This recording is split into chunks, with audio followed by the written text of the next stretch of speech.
Oh, let's talk about the that's happening right now. That did happen right now. We can go How does that happen? They be making it up. Yes, I do. No, I am a work in progress with Ed. Hi everyone, welcome back to my channel. This is Sam P. Let's talk about the latest episode of the Housewives of Atlanta right now. It starts with Drew and Ralph. Ralph wants to organize a brunch for the ladies where he's basically going to cook along with a chef. And Drew thinks this is a nice idea. She doesn't understand where it's coming from. And I'm like, girl, just let your man do something nice for you. Do not question it. When somebody wants to do something good for you, just accept it and thank them. We see people coming in and some are coming with their lover. We see Sanya with her husband. Kandi comes in with Todd, loving Kandi's hair, Kandi's look. Kandi's looking great. And Kenya is coming alone. Marlo, everybody coming in looking good. And they are, happy of the nice gesture that Ralph came up with. We have Marlo coming with Scotley. And I was like, okay, Marlo. I mean, Marlo needs a story, she needs a storyline, and I like Scotley. Scotley reminds me of Peter, Cynthia Bailey's ex-husband, so it's like, he's a good addition, you know what I mean? Ladies are talking and everything, and then Kenya's boyfriend, who is not around, actually send a caller via FaceTime. He says hi to everyone, and then Marlo is casually dropping here. Oh my God, is that Roy? Yeah. The one that drove me crazy? Yeah. I know Roy. How are you doing? I went on a date with him before. Oh God. The ladies are like, wow. They think it's gonna be a moment, but Kenya is not really surprised like that. She's taking it very cool, very quietly. Then she moves around and go talk to the man. You already know how I feel about Kenya and her man. I don't really see the connection like that. Then Courtney, who is still here being a very good friend of this, she's talking to Kenya and she's touching her, and Kenya is like, girl, don't touch me. I would like you not to do that, that's all. No, she's letting you know her boundaries. Nobody would like somebody to tell them that, but at the same time, I don't think that the way Kenya said it to Courtney was mean. I felt like she said it as nicely as she could. I understand that Courtney would feel uncomfortable. I would feel uncomfortable if somebody tells me that, but at the same time, boundaries needs to have.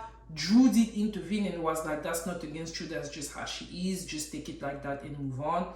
It is what it is. So the ladies are getting ready. They're ready to go to Portugal. They're enjoying their food and everything. We see the guys talking. Scotley tell them about Marlo and him relationship. He's happy with her. I think that Scotley looks like he can handle Marlo big mouth. At some point when the discussion started to go a little bit to the left, Kandi was like, it's time for me to go. It's time to go. You know what I mean? Because Kandi obviously doesn't want to be in the middle of the trouble. The girls did point that whenever Kenya talked about, Martha going into a DM, she made a big deal out of it. But now that the same thing happened for Marlo, who really, he got into a DM and they went on the lunch, so he probably was interested into Marlo. Kenya sending Shade away and all that, but at the end of the day, I saw Marlo trying to exchange with Kandi, but Kandi is not really feeling it. She even tried to give her a phone for her to look, but I don't know if she took the phone. But it's not looking like Kandi trying to talk to Marlo like that, and I understand why she would not. Ladies traveling to Portugal, and Kandi had food poisoning, so apparently she was sick the entire flight. That's probably the worst thing that can happen to you, when you're about to travel somewhere and you get really sick.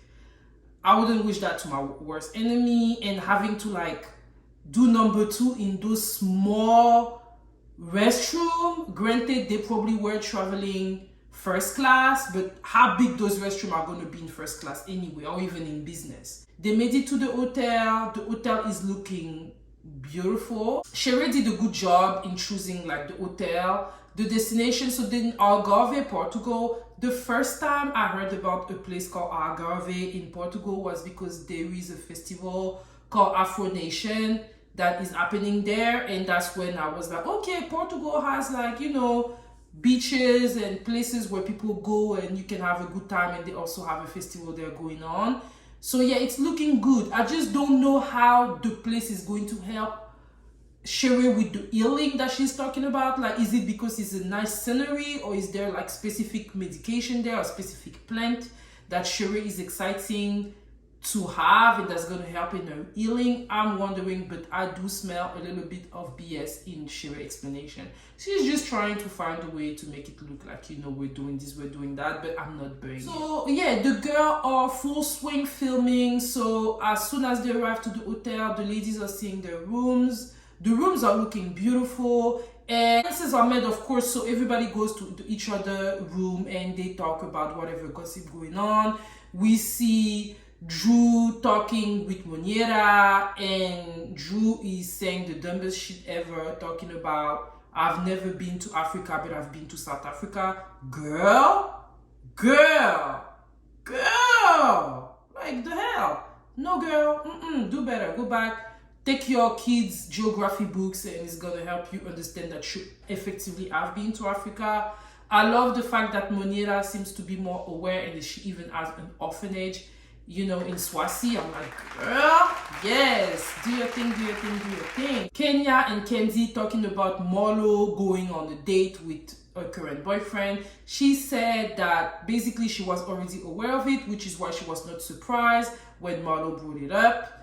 And she just decided not to make a big deal of it. I think the other ladies are mad because Kenya was able to like not make a big deal out of it, right? When Kenya went to Sheree and told Sheree about the DM from Martel, it was obvious that it was for, you know, drama effect. But Sheree took it to the next level when she called Martel. But Kenya was already aware, so whenever it was said, a reaction kind of didn't bring the type of drama that they were looking for.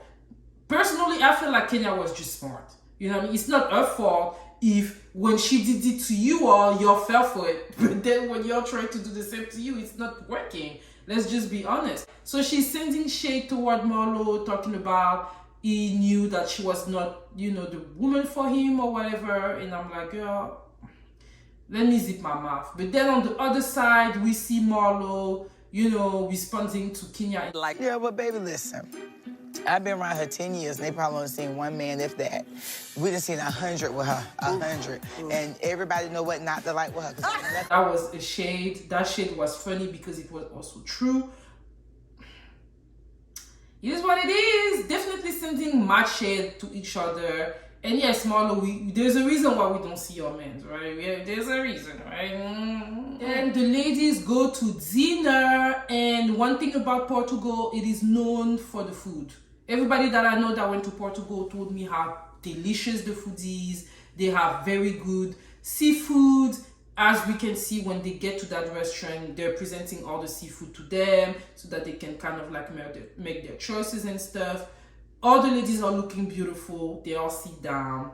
And obviously the man is not really understanding what those ladies are asking, but I also feel like it was kind of like pushing them. Like they wanted shots, right? And they said shots several times, and you made it look like you know what they were talking about, but you did not. I understand you were on TV and you didn't want to look dumb, but maybe you should have clarified. I like the fact that they didn't insist. You know, whenever they saw that the wrong drink came, they still drank the drink, which I thought was really nice and polite of them, because at the end of the day, somebody was going to pay for those. But yeah, it's cool. So they had the drinks and everything.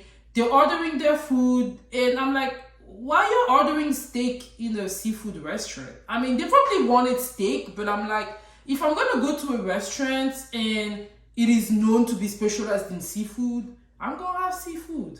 Let me all know. Do y'all think I'm crazy about that, or I'm just being too much? But order what they want to order. The food looks beautiful. It looks delicious. And then Sheree, you know, is coming with her, oh, I'm trying to heal. I want us to heal as a group. You know, just some BS that, you know, she's going to debunk her own self right away. It starts with Courtney. Courtney, you know, she probably didn't feel comfortable with the situation with Kenya. Obviously, people have been talking. I want to shout out Courtney because Courtney is coming in clutch, you know, opening the door, coming with actual, you know, little drama. It's not big drama, but she's doing a good job. I'm going to give it to her.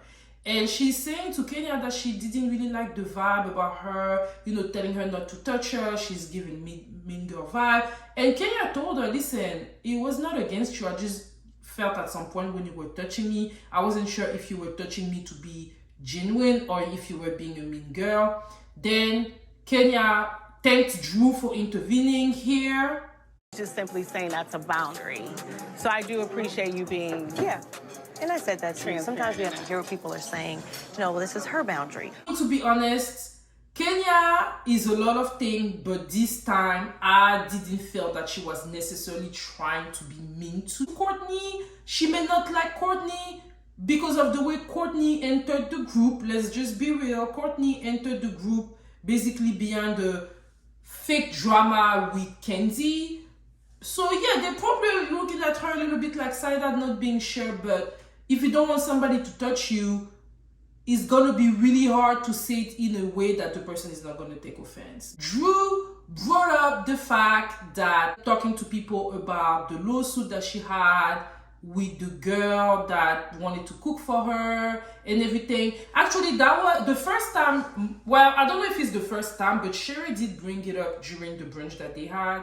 And Drew, I don't believe Drew 100% because she said that the girl wanted to cook for them, but they didn't want the girl to cook for them. But then at some point she said that they were her in the food. Did the girl cook for you or not?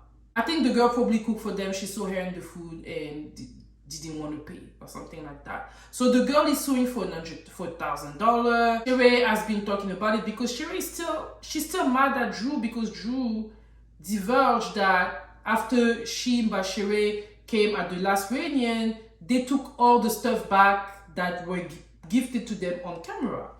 Sheree is obviously mad at that. Me and my family and never come to me personally. It doesn't feel good, does it? So you're trying to teach me a lesson? No, I'm not You're trying to be a tit for tat girl? So it's basically a payback. So they go back and forth here. You let me down because you were talking about a very serious situation. Well, you let me down as well. What you're talking Okay, keep going. I love it. It is something that I think Drew did a very good job, talking to Sheree. But the thing is that Sheree is not that smart. That Sheree is she's just trying to get payback, right? But what she doesn't understand is that your reputation is already made when it comes to that situation with Sheree, and Drew is not the only person that's been saying that. Some of the stuff was taken back at the reunion. I didn't take him back. Whoever did, that ain't got nothing to do with me. So you think we making it up? Yes, I do. No, everyone was told the same thing. So it doesn't matter what you do to Drew. From the time that y'all made up and you decided to move on, then you bring it back again, it just shows that she was probably telling the truth. So they go back and forth here. capable of moving forward. So how are you doing a trip about healing and you can't heal your damn self? I kind of agree with Drew. I feel that they already had that discussion before they supposedly made up. Now after that situation arose, you bring it up when y'all both agree to, be a certain way around each other. But Sheree just wanted payback. So at the end of the day, it ended there, and that's when this happened here. I am a work in progress. And we all... Yeah, Drew cried. Do I think that she cried because of Sheree? I don't think so. I think that Drew is probably going through things. Maybe it's financial. Some people also cry when they're upset. I cry when I'm upset. Like, me crying is not because I'm sad. Sometimes I'm crying because I want to fuck you up so bad, but because I can't, I'm crying. I'm that type of person. I'm a Cancer. I can cry, but me crying, I don't see crying as an indication that you're like weak. I actually think that people that are able to cry are actually very strong because they let go. They have the ability to let go. Because me, when I'm done crying, I move on. When you're gonna be here trying to act tough, but then 6 months later, you're still gonna bring it back like what Sheree is doing after they were supposed to be moved on. Of the fact when she said that all the healing journey Sheree's on, that's bullshit. And it is bullshit. And that's the thing with Sheree. Sheree is fake as hell and it shows. I do love Sheree, but I'm just saying in the context of the show. But yeah, y'all, that was it. The episode was cool. Something is still missing, y'all. I feel like they put in a lot of clip. There's not like solid story. There's no solid drama. There's no drama that I am extremely invested on. I think that I'm waiting for the drama between Drew and her husband, of course, because this I know is real and has meat on its bone. But so far, everything else is just like a brief, It's okay, but it's missing something. Let me know what you think. And for those of you that are new, welcome, and I invite you to, And for those of you that have been here with me, thank you all so much for your support. And I will see you all next week. Bye-bye.